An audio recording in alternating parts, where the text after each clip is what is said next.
누나가 있어요. 일반적인 성인 남매의 선을 좀 넘는 통화를 엄청 빈번하게 자주 해요, 둘이. 어? 선을 넘어? 일주일에 7일이면 한 3일, 4일은 하는 것 같아요. 그게 1시간 정도였었어요. 이해가 안 돼. 아무리 심심하다고 전화를 그렇게 1시간 하고 12시, 1시에 끝나서 집으로 와야 되는 사람이 안 오더라고요. 누나가 집에서 치킨 먹고 가라고 해서 누나를 만나고 오겠대요. 누나랑 했던 톡이라든지 핸드폰을 제가 보게 되는 거예요. 내연녀한테 드는 감정이 자꾸 드는 거죠. 내연녀요? 가족이라는 선을 아예 넘은 사람이구나 싶어서 제가 미치겠는 거예요. 나는 항상 왜 이 벽에 들어갈 수 없는 사람인 것 같은 느낌이 들지? 그러니까 이거를 벗어나려면 제가 어떻게 해야 되는지가 저는 제일 궁금해요. 근데 결혼 몇 년차 되셨어요? 8년 차. 8년 차. 일찍 했어요. 1시간 동안 통화하는 거는 정말 전 아내분 입장이 너무 답답할 게 이해가 되네요, 저는. 그러니까 저도 네. 무슨 일이 있거나 서로 그렇게 대화를 길게 할 경우가 있다면 이해를 해요. 근데 사소한 전화를 1시간을 해요. 전화를 끊고 며칠 뒤면 무슨 얘기를 서로 오고 가는지 기억을 못할 정도로 알맹이 없는 통화를. 알맹이 없는 거네. 네. 일주일에 그러면 그 남편하고 시누이하고 통화를 몇 번 정도 하는 것 같아요? 많이 할 때는 일주일에 한 3-4번 제가 본 것만. 아, 본 것만. 네, 근데 이제 제가 불편함을 얘기를 했잖아요. 누나랑 통화를 왜 이렇게 자주 해? 라는 약간 불편한 걸 내색을 했어요. 그랬더니 이제는 눈치를 보면서 전화를 하더라고요. 그 1시간 동안 누나랑 주로 무슨 얘기를 그렇게 하세요? 아내가 말한 것처럼 그냥 알맹이 없는 대화. 알맹이 없는 그 대화들이 굳이 이름을 붙인다면 어떤 주제들이 있을까요? 그 계기가 이제 누나가 첫째를 낳고 나서 이제 산후우울증이 왔다고 엄마한테 얘기를 들었어요. 그래서 저는 내가 좀 원래 그 전까지는 누나랑 통화를 아예 안 했었어요. 예. 근데 이제 그걸 엄마한테 얘기를 듣고 나니까 좀 챙겨줘야겠다 이렇게 싶어서 누나한테 전화를 했는데 이제 제가 전화를 하니까 이제 누나도 이제 계속 전화가 오는 거죠. 그러니까 아내는 이제 3-4번으로 알고 있는데 거의 일주일 내내 통화한 적이 더 많아요. 저는 이렇게 생각해요. 누나가 산후우울증이 왔잖아. 네. 누나가 아픈 거예요. 네. 전화를 한 거예요. 누나는 또 위로를 받고 네. 또 동생은 위로를 해주니까 전 그거 자체가 나쁘다고 생각하진 않아요. 나 그건 나쁘다고 생각하지는 않는데 제일 먼저는 매형도 쉬는 시간이 있다는 거. 네, 그렇죠. 그리고 매형이 남편이라는 거. 그렇죠. 예, 맞죠. 예, 그거를 맞죠. 예. 이제 예, 맞죠. 예. 기억을 해야 되는 게 하나가 있고요. 예, 그렇죠. 아내가 외로워한다는 거. 그러니까. 그리고 아내에게 자식이 있다는 거. 근데 그 자식이 내 자식이라는 거. 그 자식이 내 자식이라는 거. 이게 되게 중요한 지점이거든요. 제가 집을 나간 적이 있었어요. 아이들을 데리고. 네. 저녁에 식사를 하러 오라 해가지고 어머님 집에 방문을 했어요. 대뜸 제사를 지금 절에 모시고 있거든요. 아버님 제사를. 네네. 너가 맡았으면 좋겠다라고 갑자기 얘기를 하시더라고요. 제사를? 아버님 제사를? 제사를 그 자리에. 네, 아버님 제사를. 원래 절에 있던 원래 제사인데. 절에 있던 제사를. 그럼 어머니가 제사를 모셨던 게 아니고. 네, 아니고 절에 지내고 있는데 어떤 제사도 절에다가 넣기는 저는 솔직히 자신이 없어요. 제가 요리를 잘하는 것도 아니고 그렇다고 제사 음식을 해본 것도 아니고 저는 못할 것 같은데요? 이렇게 말씀을 드렸어요. 근데 언니는 한술 더 떠요, 거기서. 뭐라고요? 그래, 요새 간소하게 하니까 국만 대충 끓이고 그렇게 하자. 이렇게 얘기를 하고 남편은 또 거기서 살 수 있는 건 사면 되지. 이렇게 얘기를 하는 거예요. 사전에 합의를 보셨을까요? 그래서 제가 드는 생각은 나 없이 본인들끼리 얘기가 오고 갔나? 들 수 있지. 나한테 지금 통보하는 건가? 판 짜는 느낌 들 수 있지. 그래서 어머님도 그래 그 정도 하면 넌 할 수 있잖아 이렇게 또 얘기를 하시고 어머니까지. 그래서 제가 집에 왔어요. 근데 잠을 잤어요. 그러고 일어나서 남편한테 얘기를 했어요. 그래 내가 지낼 수 있어. 근데 나 지금 이런 너무 서운한 감정이 드는 상태로 이런 좋은 감정이 아닌 상태로 아버님 제사 지내기 싫어. 근데 눈물이 이제 나더라고요. 그 당시에 내 편이 아무도 없다라는 생각에 제가 울었어요. 근데 이제 부엌으로 가더라고요. 제가 거실에서 얘기를 서로 했거든요. 부엌으로 가서 이렇게 봤어요. 바시락 소리가 나요. 과자를 먹고 있는 거예요. 아내 울고 있는데. 네, 저 울면서 얘기를 진짜 진지하게 얘기를 하고 있는데 저는 자꾸 그런 데서 서운함이 쌓이더라고요. 네. 결정적인 건 첫째 픽업 문제로 남편한테 급하게 전화할 일이 있었는데 저는 그때 일을 하고 있었고 남편은 그때 쉬는 날이어서 짬날 때마다 통화를 하는데 계속 통화 중인 거예요. 근데 일단 그 상대가 누가 됐던 간에 내가 필요로 하는 순간에 통화 중이라는 게 일단 짜증이 나더라고요. 1시간 정도가 지나고 통화 연결이 됐을 때 누구랑 그렇게 통화를 했어? 라고 물어보니까 누나라는 거예요. 그래서 일단 누르고 누나 무슨 일 있대? 라고 물어봤을 때 아니 그냥 심심해서 전화했지. 이렇게 얘기해서 제가 거기서 지금까지 참아왔던 게 이제 터진 거예요, 저도.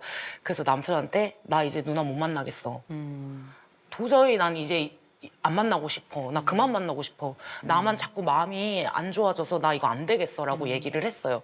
근데 그거를 남편이 어머님한테 얘기를 하고 일이 커졌어.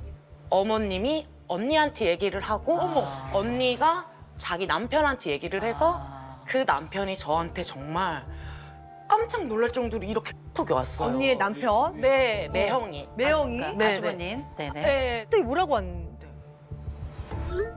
진짜 참다 한마디 하겠습니다. 자기네 가족들만 화목해지면 그만이고 다른 가족들은 불행해져도 상관없나요? 언니 지금 임신 중이고 하루하루 힘든 몸입니다. 어른이시면 어른답게 생각하고 행동하시라고요. 이렇게 문자가 온 일이 거예요. 점점 커지네요. 근데 이게 단톡방이에요? 네. 가족 다 모여. 어머님 시어머니도 계시는 계시고. 단톡방이에요. 어머나. 온 가족이 있는. 네. 야 지금 막 웅성웅성 난리가 났는데 그러면 지금 도경 씨도 답을 한 게 있나요? 제가 뭘 어떻게 행동했는데요? 제가 임신한 언니한테 뭐라고 한 적 있어요? 궁금한 게 있어 물어보는 거예요. 네. 그래서 계속 이제 궁금한 단톡방에 어머님이 듣다 이제 그만 돌이킬 수 없는 말은 하지 않는 것.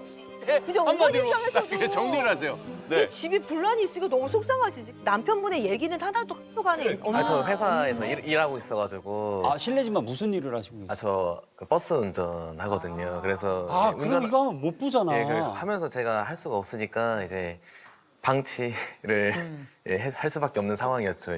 일하는 시간 내내 운전을 하는 건 아니잖아요.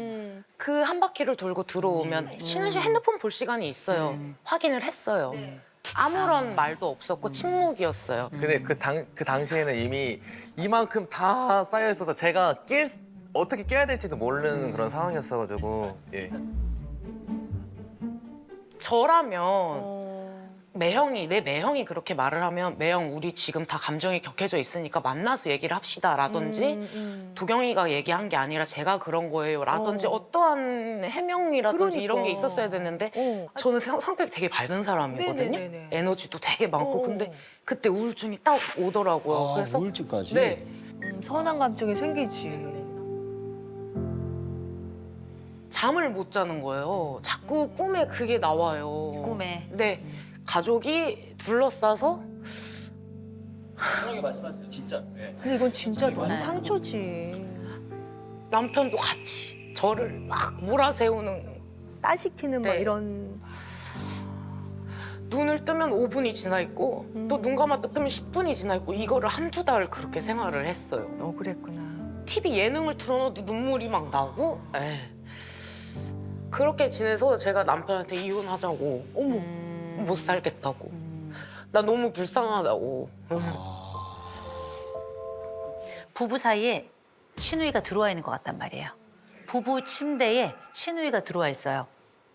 이 여자는 남편이 없어요. 아유. 아. 내가 아는 신우의 동생이 있어요. 내 남편이 아니고. 제사 문제가 또 있었잖아요. 아, 예, 그렇죠. 제사 문제 때는 가만히 계셨던 게 아니라 아예 한 수를 더 뜨셨더라고요. 아, 예, 그렇죠. 예. 내 어머니도 안 지냈는데 내 아버지 제사를 절에 모시고 있었는데 갑자기 내 아내가 그것도 20대 초중반에 정말 어린 아내가 네. 들어와서 사실은 낄 때 끼고 빠질 때 빠져야 되는데 낄 때 빠지고 빠져야 될 때 끼는 이런 양상이 좀 나타나더라고요. 근데 아내가 단톡방 얘기를 하더라고요. 아, 예. 마치 그 매형이 자기 아내에 대해서 열폭을 하는 것처럼 내 남편도 그 자리에서 내 아내한테 이렇게까지 말씀하시는 건 좀 심하지 않나요? 제 아내가 사실 마음이 많이 상했을 것 같습니다. 이런 얘기를 매형처럼 한 번은 했으면 좋겠더라고요. 아유, 아내분 오늘. 근데 아무런 얘기를 하지 않았는데 아니, 한이 되지. 매형한테 연락 한 번 했었어요. 그러고 나서. 네. 매형한테 연락해서 뭐라고 하셨어요? 했어요? 왜 그렇게 얘기를 했었냐 뭐 이런 식으로 따지듯이 얘기를 했었죠. 우리도 상처 많이 받았다. 제가 한 거죠. 이혼 서류를 내미니까 아. 그때서야 문자를 했나 하더라고요. 매형한테. 자기가 온전히 내 마음을 이해해서 화가 나서 그 사람한테 따진 게 아니고 내가 지금 이혼 서류를 내미니까 그렇지. 이거를 빨리 이제 정리를 해야 되니까 그러니까 그런 모션을 저한테 보여준 게 아닌가 이제 저는. 정확하게 그거예요. 네. 정확하게. 네, 맞아요. 왜냐면 겁나잖아요. 네, 그쵸. 네. 그러면 그거 난 아니야 뭐 이러겠어요? 당연히 겁나는 거죠. 당연한 거예요. 저는 제가 깨닫지 못하면 제가 완전히 제 걸로 못 받아들이면 아예 이해가 안 되더라고요. 예. 남편이 좀 독특한 검사 결과가 나왔어요. 네. 이 남자의 검사 결과는 완전히 극과 극을 달립니다. 뭐야? 오, 그러네. 지금 이 남편이 인내력이 빵점이에요. 0점이요? 0점입니다.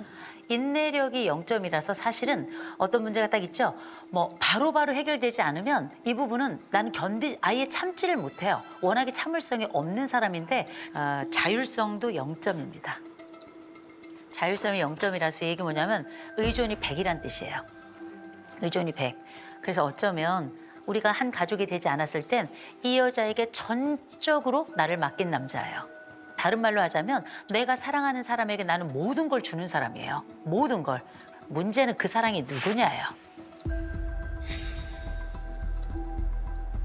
내 누나가 아프면서 나랑 소통이 시작됐어요. 예. 그래서 뭐 하냐면 우리 집에 있는 시시콜콜한 일, 사실은 내 아내하고만 알아야 할 일까지도 누나에게 얘기하는 거예요. 왜냐면 믿을 수 있는 사람이라서 그래요. 내가 의지하는 사람이라서. 그냥 저는 사람 자체가 그냥 끌려다니는 걸 좀 좋아하는 것 같아요. 예. 남이 저를 끌어주는 걸 좋아하는 것 같아요. 제가 누구를 끄는 것보다 다른 사람이 저를 끌어주는 걸 더 좋아해요. 예. 그래서 그런 과정에 지금 우리 집안엔 두 여자가 있는 거예요. 한쪽은 나의 아내가, 다른 한쪽은 나의 누나가 있어요. 그런데 지금 기돈 씨의 가장 큰 문제는 뭐냐면 누나를 선택한 거예요. 누구에게 의지할까? 이 부분에 있어서. 마치 신우이가 남편과 정서적 부부 같단 말이에요. 와. 저는 그렇게 판단이 되더라고요. 근데 지금부터 뭘 할 거냐면 아내가 우리 집에 구조를 짤 거예요.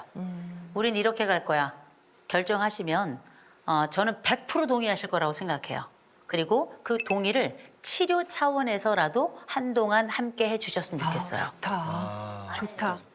시가랑 안 보기는 어려울 거예요. 네. 안 보기는 어렵지만 신우이가 그때 아까 톡 보니까 임신 상태고 아이는 낳았나요? 네. 그러면 어머니를 통해서 전달하든지 그냥 축하의 선물이든지 뭐 하나 하세요. 하시고 최소한 우리가 할 수 있는 그 매너의 기준을 두 분이 정하세요. 네. 우리가 명절은 이렇게 하자. 생신 때는 이렇게 하자. 규칙을 세우셔서 그 규칙에 따라서 움직이시면 될 것 같은데 지금까지는 어떻게 했냐면 내가 원가족 중심이었어요. 원가족 중심인데 지금은 우리 현가족 중심으로 옮겨올 겁니다. 그런데 먼저 약속해줘야 돼요. 모든 상황에 이 여자가 먼저여야 돼요. 맞아. 누나는 내 아내가 아니에요. 이 여자가 내 아내예요. 매형에게 배울 게 하나 있어요. 얼굴 딱 내놓고 아내 보호하는 거. 이건 온 가족 앞에 이 사람의 부끄러움을 줄지언정 내 아내를 지키겠다. 이렇게 나선 거예요. 내 아내가 1순위라는 것, 그리고 아이들은 2순위예요. 그리고 너무 죄송하지만 어머니가 3순위예요. 맞아. 너무 죄송하지만 본인은 누군가에게 정말 충성할 수 있는 사람이에요. 그리고 이 여자가 아주 강력하게 사실 이 집을 컨트롤할 수 있는 여자예요. 아내의 경우는 남편에게 얘기해 주셔야 돼요. 이렇게 했으면 좋겠어. 네. 정확하게. 그러면 이 영역 안에서 갈고 닦고 하는 거예요. 그러면 저도 그걸 바래요. 예. 남편도 예, 저는 그런 걸 바래요. 아, 얘기를 해주기를. 저도 제가 이렇게 하는 게 저도 좋은 것 같아요. 그냥 선두에 서세요. 그냥 죽을 때까지 우리 집 리더가 되는 겁니다. 지혜로운 가정, 좋은 가정 되셨으면 좋겠습니다.